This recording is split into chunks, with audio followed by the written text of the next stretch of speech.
To continue, our presentation will cover the following topics regarding E. coli, and our detailed information that is provided will discuss why our team of researchers is deserving of Mark Zuckerberg's $100 million.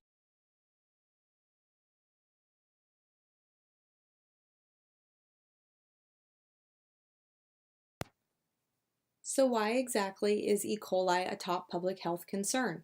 Whether you're making food for yourself at home or going out to eat with friends and family, food is a focal point in our culture.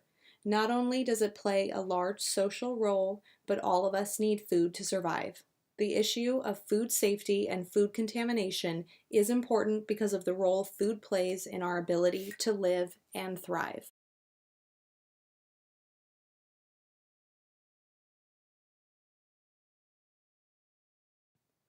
Since 2006, reports of E. coli have remained consistent with 2 to 3 yearly outbreaks. As we learned in class, an outbreak is a localized disease epidemic. Many of you may not be aware, but not all forms of E. coli can be harmful to humans, but the STEC form of E. coli is responsible for causing 100,000 illnesses, 3,000 hospitalizations, and around 90 deaths per year. As we also learned in class, toxigenicity is the capacity of an agent to produce a toxin or poison. I'm sure many of you heard about Chipotle's highly publicized outbreaks that occurred in many of their restaurants. There was 2 outbreaks that took place. The first outbreak infected 55 people across 11 states, with 21 being hospitalized.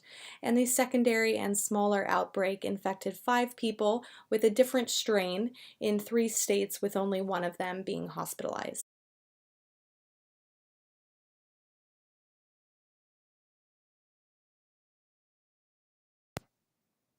Please take a moment to consider this map publicized by the Huffington Post, which details the outbreaks at Chipotle restaurants that occurred across.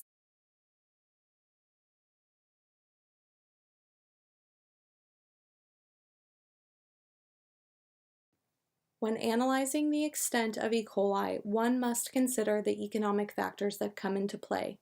This issue is twofold, as economic factors will impact the victims exposed as well as the source of the contaminated food or water.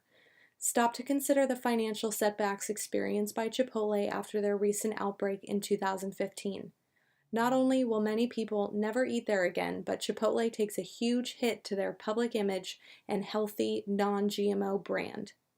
A source of contaminated food or water product must halt their business in its entirety until the source can be determined and eliminated just for public safety.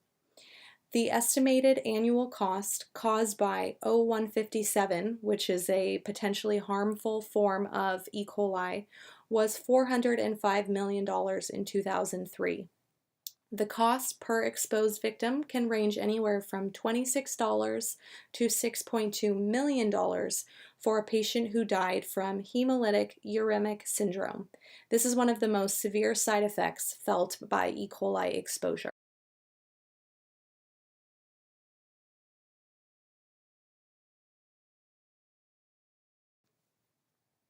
To conclude, there are several reasons why our team of researchers is deserving and would make excellent use of Mark Zuckerberg's $100 million.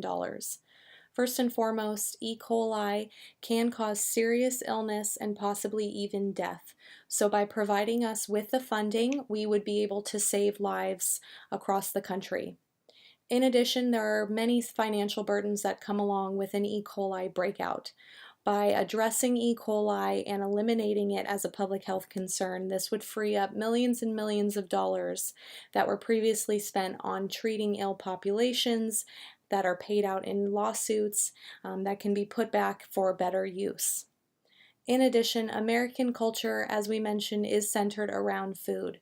The percentage of Americans who go out to eat will only increase due to our fast-paced lifestyle, so by ensuring food safety, we can eliminate the risk for exposure during these social outings.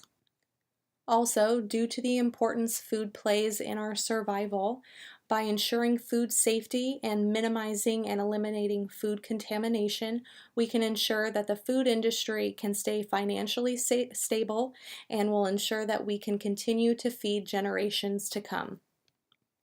Last and not least, the funding could improve the testing protocols and procedures for those recently exposed while we work on a potential cure.